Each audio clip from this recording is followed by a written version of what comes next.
समोसे, chole bhature, grilled chicken, तले हुए पकौड़े, आहा, नाम सुनकर ही मुंह में पानी आ गया ना। इन तली भुनी चीज़ों को जितना खाओ जीभ को उतना ही स्वाद मिलता है ना। लेकिन यही सारी फ्राइड और ग्रिल्ड चीज़ें डायबिटीज़ के खतरे को बढ़ाती हैं। हमारा देश diabetes capital of the world कहलाता है। दुनिया भर में डायबिटीज़ के जितने भी केसेस हैं उनमें लगभग 25% अकेले भारत में ही हैं। द लैंसेट जर्नल में छपे एक स्टडी के मुताबिक दुनिया भर में 82 करोड़ से ज़्यादा डायबिटीज़ के मरीज हैं। इनमें से 21 करोड़ से ज़्यादा भारत में रहते हैं। जानते हैं इसकी वजह क्या है? इसकी एक बहुत बड़ी वजह है एडवांस्ड ग्लाइकेशन एंड प्रोडक्ट्स यानी कि AGEs। ये AGEs फ्राइड और ग्रिल्ड खाने की चीज़ों में पाए जाते हैं। अब कुछ समय पहले ICMR यानी कि Indian council of medical research, Madras diabetes research foundation और कुछ दूसरे संस्थानों ने इससे जुड़ी एक स्टडी की थी।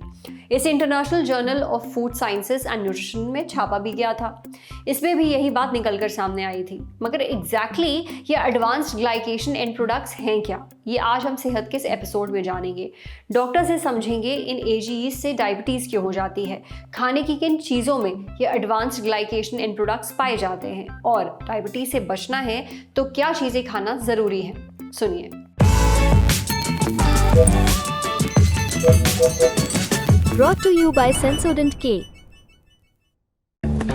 बस पैक नहीं है। SLS पैराबेन और दूध का करंट भी कौन? तो लाइफ का करंट ऑन। कुछ भी तो ट्राई करके देख ले। Sensodent K toothpaste for sensitive teeth.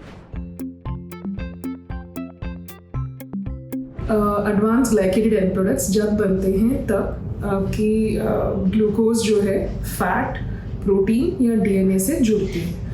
आमतौर पे ये नॉर्मली शरीर में प्रोसेस होती रहती है और इसकी वजह से कई ज़्यादा कॉम्प्लिकेशंस, एजिंग, डायबिटीज़ ये सब हो सकते हैं।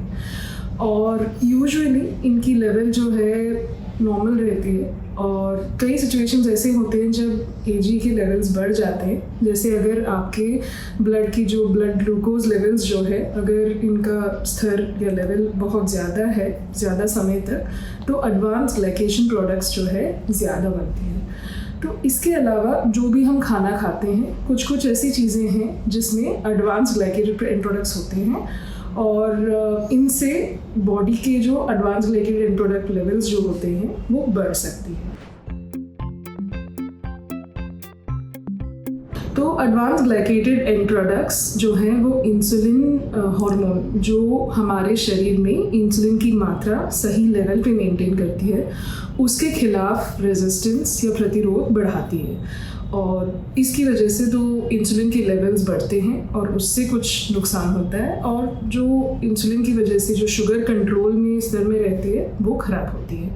दूसरा जो है एडवांस ग्लाइकेटेड एंड प्रोडक्ट्स से बॉडी में ऑक्सीडेटिव स्ट्रेस बढ़ती है, तो इससे सारे ऑर्गन्स में नुकसान होती है और कॉम्प्लिकेशन रेट जो है डायबिटीज़ की वजह से वो इंक्रीज़ होती है। तीसरी बात यह है कि जो एडवांस ग्लाइकेटेड एंड प्रोडक्ट्स होते हैं इनसे सूजन यानी कि इन्फ्लेमेशन शरीर में बढ़ती है। तो इन्फ्लेमेशन बढ़ने की वजह से इंसुलिन की मात्रा भी कम होती है और इंसुलिन की का जो काम है वो भी थोड़ा सा मुश्किल या डिफ़िकल्ट हो जाता है और इंसुलिन अपना असर सही तरीके से नहीं कर पाती है। तो इस तरीके से एडवांस ग्लाइकेटेड एंड प्रोडक्ट्स की वजह से डायबिटीज़ पैदा उत्पन्न या नया डायग्नोसिस भी होता है और उसकी वजह से डायबिटिक के पेशेंट्स में कॉम्प्लिकेशन रेट्स भी बढ़ते हैं। खासकर उन खाने की चीज़ों में एडवांस ग्लाइकेटेड एंड प्रोडक्ट्स ज़्यादा है जो अधिक तापमान में पकाए जाते हैं, जैसे कि फ्राइड फूड्स, ग्रिल्ड फूड्स और फास्ट फूड्स जो पैकेट में मिलते हैं, जो जैसे कि चिप्स हो गया, कुकीज़ आपके हो गए या बिस्किट्स हो गए। इन खाने पीने की चीज़ों में ज़्यादा एडवांस ग्लाइकेटेड एंड प्रोडक्ट्स होते हैं। अगर हमारी कोई डेयरी प्रोडक्ट्स है जो बहुत हाई टेम्परेचर या अधिक तापमान में बनाए जाते हैं, जैसे चीज़ेस हो गए, हमारे क्रीम हो गया, मक्खन हो गया, इन सब चीज़ों में भी एडवांस ग्लाइकेटेड एंड प्रोडक्ट्स ज़्यादा होते हैं और इनको कम करने की कुछ उपाय हैं हमारे पास। जैसे कि खाने को तलने या ग्रिल करने के बदले में हम उबाल सकते हैं या भाप में बना सकते हैं, जो स्टीमिंग बोलते हैं वो। हमारा जो होल या साबुत ग्रेन्स का कंजम्पशन, फ्रूट्स, वेजिटेबल्स का कंजम्पशन इंक्रीज़ करना और फास्ट फूड का कंजम्पशन जितना हम कम रखेंगे हम फिर ये एडवांस्ड ग्लाइकेटेड एंड प्रोडक्ट से बच सकते हैं। एडवांस ग्लाइकेशन एंड प्रोडक्ट से सिर्फ डायबिटीज़ का खतरा ही नहीं है, ये दिल की बीमारियों, किडनी फेलियर और अल्जाइमर्स का रिस्क भी बढ़ाते हैं। इसलिए ऐसी चीज़ें खाइए जिनमें एजीज कम है या फिर नहीं है, जैसे कि फल, हरी सब्जियां और अनाज। फ्राइड चीज़ें खाने से बचिए, साथ ही तेल खाने में बहुत ज़्यादा इस्तेमाल मत करिए। अब बढ़ते हैं सेहत के अगले सेगमेंट की तरफ, तन की बात। जाने अगर खाली इंजेक्शन लगा दिया जाए तो क्या होगा।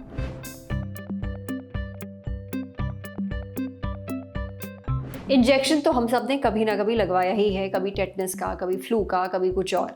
लेकिन क्या होगा अगर किसी को खाली सिरिंज लग जाए, माने इंजेक्शन में दवा ना भरी हो, सिर्फ हवा हो, और वो हवा शरीर की किसी नस या मांसपेशी में चली जाए। क्या ऐसी खाली सिरिंज लगने का कोई नुकसान है? अगर हाँ, तो कितना गंभीर है ये हमने पूछा डॉक्टर विभू से। डॉक्टर विभू बताते हैं कि कभी कभी लापरवाही के चलते या गलती से ऐसा हो जाता है, लेकिन अगर शरीर में खाली सिरिंज लगा दी जाए तो कई दिक्कतें हो सकती हैं।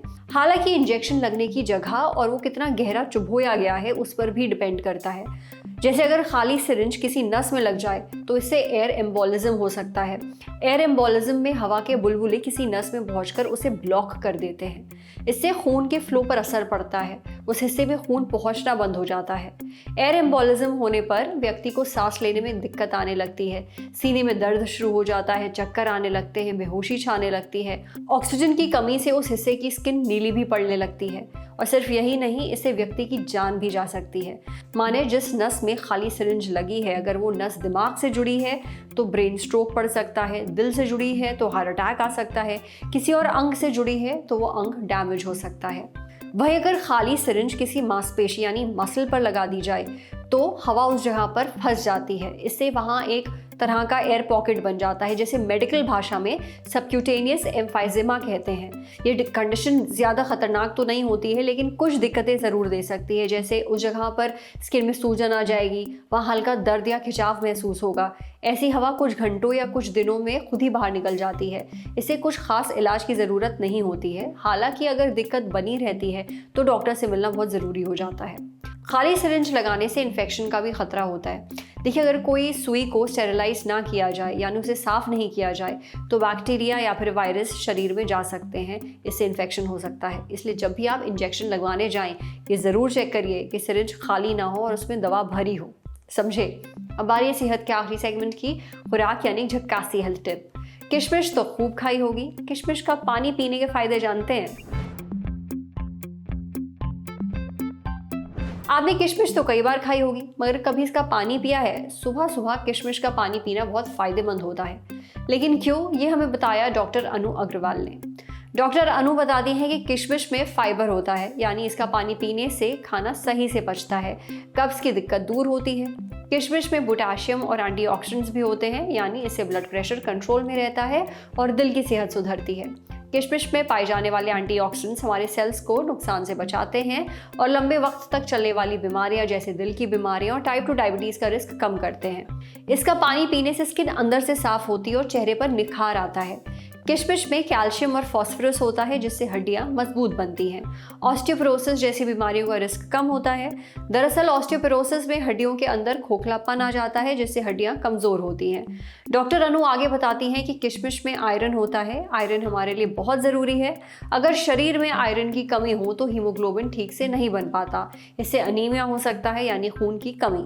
ऐसे में सुबह सुबह किशमिश वाला पानी पीना बहुत काम का है। सिर्फ यही नहीं, किशमिश का ग्लाइसेमिक इंडेक्स यानी GI भी कम होता है। ग्लाइसेमिक इंडेक्स का कम होना यानी उस फल को खाने से कार्बोहाइड्रेट जल्दी ग्लूकोज में नहीं बदलता है, जिससे ब्लड शुगर लेवल तेजी से नहीं बढ़ता है। किशमिश का GI 49 से 66 के बीच होता है। अब जितना कम ग्लाइसेमिक इंडेक्स होगा, वो फल डायबिटीज़ के मरीजों के लिए उतना ही सेफ होगा। हालांकि डायबिटीज़ के मरीजों को किशमिश वाला पानी पीने के बजाय सिर्फ किशमिश खानी चाहिए, ऐसी सलाह डॉक्टर की है। अब बात आती है कि किशमिश वाला पानी तैयार कैसे किया जाए। इसके लिए 8 से 10 किशमिश को पीसकर रात भर पानी में भिगो कर रख लीजिए, फिर सुबह खाली पेट उस पानी को पी लीजिए और किशमिश को खा जाइए। आप चाहें तो पानी गर्म भी कर सकते हैं। आज सेहत पर इतना ही। अगर आप एक डॉक्टर हैं, हमसे कुछ शेयर करना चाहते हैं, तो जो ईमेल ID इस वक्त आपको अपनी स्क्रीन पर दिख रही है, उस पर हमें एक मेल भेज दीजिए। शुक्रिया।